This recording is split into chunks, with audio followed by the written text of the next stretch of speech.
Your love never fails. Same cannot be said for our computer systems, but there we go. Had one of those mornings, honestly. Hey, but hey, all is good now. All is good now. Thanks you so much for your prayers, and thank you also for your thoughts and comments and for being a part of today's program.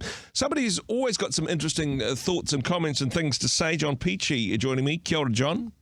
Kia ora, young man. Nice to see you. Now, Christmas, of course, is just around the corner.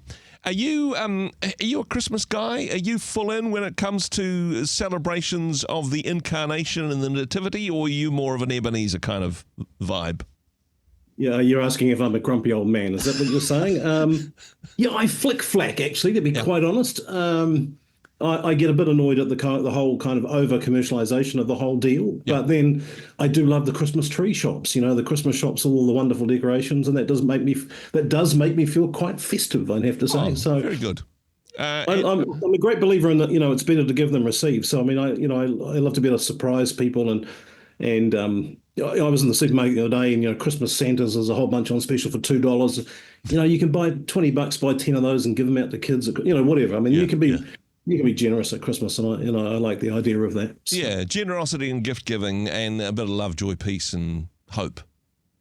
Yeah, exactly. Yeah. Hey, when it comes to the way in which the church does Christmas, because I know there's been there's a movement, actually, Dave Mann and the Hope Project people saying, you know what, how about we put nativities back in Christmas? Yes, let's celebrate Christmas, but let's make sure that that little baby Jesus is in the manger, and we do so. Is there a fair point to that, John? Sorry, I'm busy. I have to go. Look, I'm a little controversial on this. My little statement is it's not the little things we do at Christmas time. It's the Christmas things we do all the year through. That's actually a line from a song. Okay. And I think it is naive of us to suddenly make a nativity fuss at Christmas. Okay. I'm not demoting the reality or the validity of the nativity at all. Not at all. Okay. But I think sometimes we spend way too much effort for a one day of the year event when actually that's not what the gospel is about. Yeah.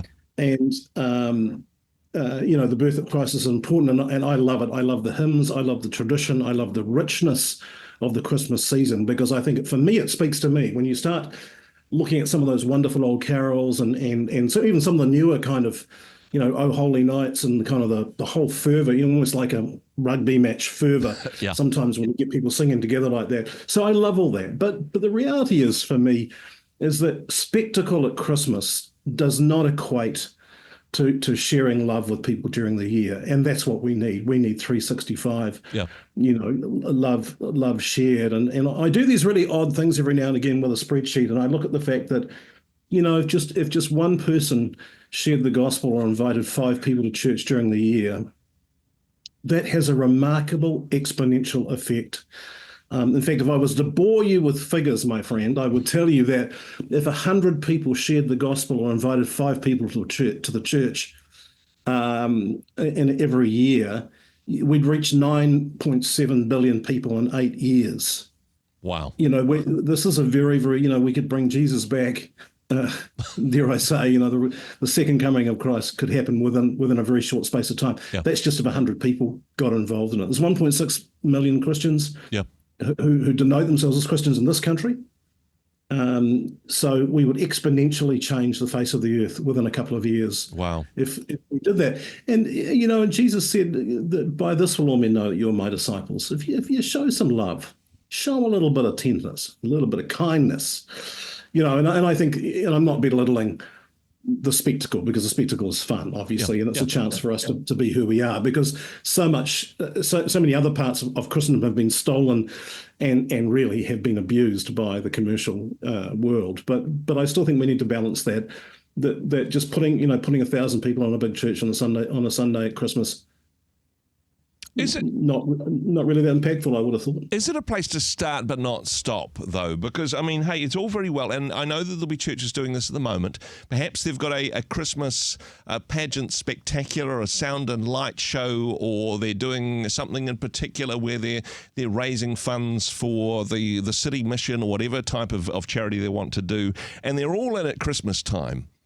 And then for January, February, March, April, etc., their level of engagement with the community isn't as much. Now, I'm not saying don't be generous at Christmas time. I suppose the push is saying, why stop in January? And I think that's a great point. And and Dave Mann and his his kind of approach, fantastic. He's been a loyal campaigner to keep the message of the gospel alive and bring it to our communities. But I often think about one of these odd things about grief. When someone passes away, I've known this to happen on many occasions. That a grieving widow, the cards and the letters and the phone calls stop at about the 6-week period after someone's passed away, and they have this great big huge black hole they fall into. And this is what we're in danger of doing when we do spectacles and events. It's got to be, here's the formula for me. Who's the one person that God's putting on my heart, right? If it's someone that walks through the door on Christmas Day, fantastic. But break into their world, ask them questions, get to know who they are, be personal, be upfront. Don't just say, "Oh, fantastic, our church is full."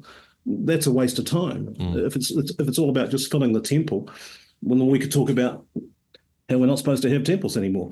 But that's controversial. I just think we need to be really careful about how we do it, and we need to be highly intentional about following people up and making sure that the investment in the spectacle actually has long-term relational results. And I think that's the critical thing. And I'm sure that's what Dave Mann has on his agenda, because that's the sort of guy that he is. Exactly. It's ongoing, long-term engagement. Exactly. Dave's one of the hardest working guys in the New Zealand church today, and he does amazing stuff throughout the year. But I suppose the other danger of the spectacle is that it's all in. That there's no way that we can maintain this type of extravaganza all year through. So you leave people collapsing in an exhausted heap as they head off to their summer holidays.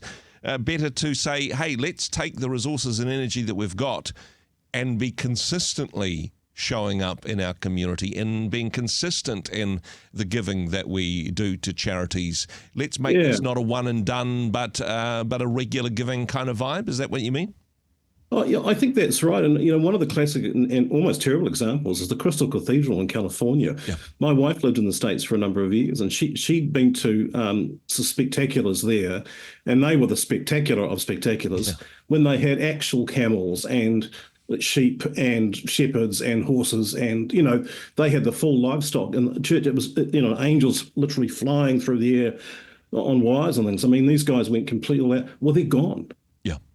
Crystal Cathedral's gone in terms of what it was, completely sold off to another religious organisation, and that's that. And I think that's that. Really, relationship is far more important than spectacle, and that's where Jesus spent his time. Right, he picked on one by one, just went one by one, spreading the gospel, telling them the good news, and the kingdom is here. And I think that longevity is good, and I think one of the things that the Hope Project does do is it doesn't just turn up at Christmas. It turns up constantly through the year, and it reminds us of, not just the non-Christian public. It reminds us that actually the job is still to be done, and all you have to do is just love people, right? That's just the crazy thing about this. It's a simple message. It's just like love someone who needs to be loved, and it's not hard. I just keep saying this. It's not hard to find people who need to be loved. Yeah. No, there's plenty in that regard. Hey, to paraphrase the SPCA in closing, like puppies, Jesus isn't just for Christmas, right?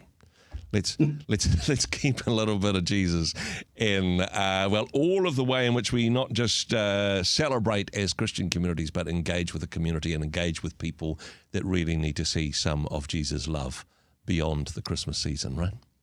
Yeah, absolutely. I think we could do a whole kind of season on whether God is a Rottweiler or Jesus is a Schnauzer. I mean, he's a Schnauzer in some seasons and he's a Rottweiler in others, so who knows? Exactly. Meek and mild, not so much, but there we go. Hey, JP, love your thought for today. Thought-provoking, as always. If people wanted to find out more about the work that you do, thethinkfarm.org, and do check out People Mechanics podcast wherever you get your podcasts. Have a great week. Thanks for joining us. Yeah, mate. Nice to see you. Hey, thanks very much for joining us in the Rhema studio. Thanks very much for watching the interview. It's kind of nice to have an audience, actually. And if you did like what you watched, then do give us a like, do give us the thumbs up. And if you'd like to see more interviews like that one, or perhaps even better, subscribe and those interviews will come straight to you. Don't forget to turn on your notifications, and we'll see you in the next one. Cheers.